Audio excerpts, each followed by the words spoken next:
Então, Luciana, eu fiz umas anotações aqui, com as informações que tem no rótulo do seu fio aí, do seu barbante de fibra de sisal, certo? O que eu anotei? Coloquei aqui, sisal é uma fibra têxtil classificada como natural vegetal.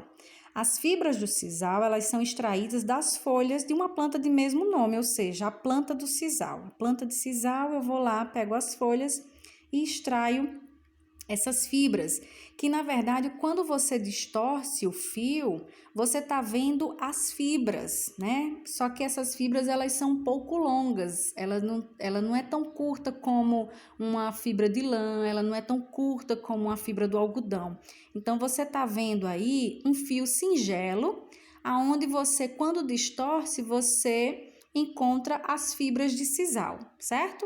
Então, você vai marcar aí na sua fichinha que esse fio, você vai olhar qual é a direção da torção dele, mas você vai colocar que ele é um fio singelo, composto por fibras curtas. Por que fibras curtas, apesar de serem longas, né? Da gente tá vendo que são longas.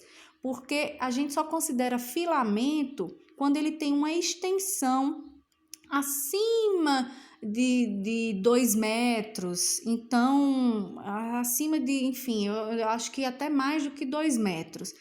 Então, a fibra de sisal, ela ainda é considerada curta, embora seja muito mais longa do que uma fibra de algodão e uma fibra de lã, por exemplo, certo? Aí, para achar o título, eu achei o título do seu cordão aí a partir das informações que tem no rótulo também. Então, o que é que tem lá no rótulo? Tem dizendo que esse conezinho aí, né?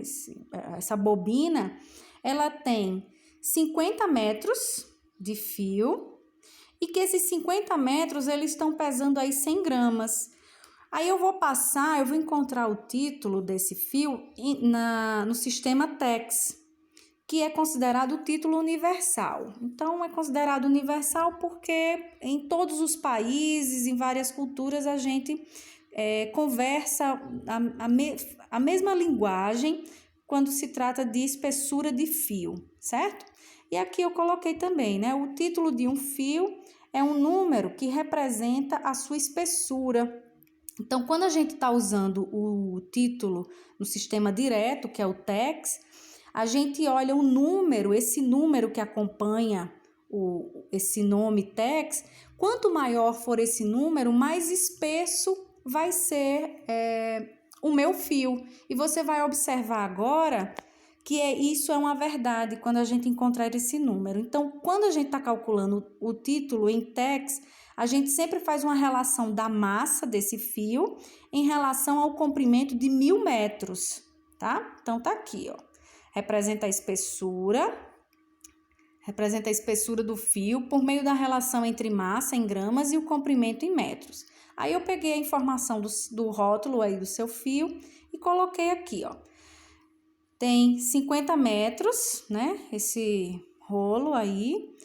E tá pesando 100 gramas. Então, o título TEX, eu sei que em 1000 metros ele vai me dar X gramas. Eu faço uma regra de 3 aqui e encontro que ele tem, em 1000 metros, esse barbante aí vai pesar 2000 gramas. Só que 2000 gramas é um número muito grande, porque 2000 gramas em TEX significaria que ele seria 2000 TEX.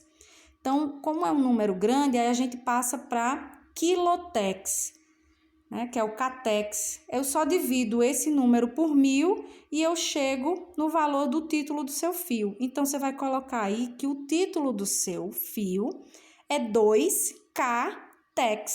certo? E o que você... Aí, aquela explicação aí que eu já dei, que você falou, se precisar contar, eu conto, professora, mas nem precisa, porque no próprio rótulo já tem dizendo quantas fibras eu tenho torcidas aí em volta do seu próprio eixo, formando o fio. Tá aqui, ó. No rótulo tem dizendo que é um fio de sisal 500/1. O que é que me diz esses números aqui? 500 é o número de fibras que eu tenho que elas estão torcidas entre si para formar um cabo.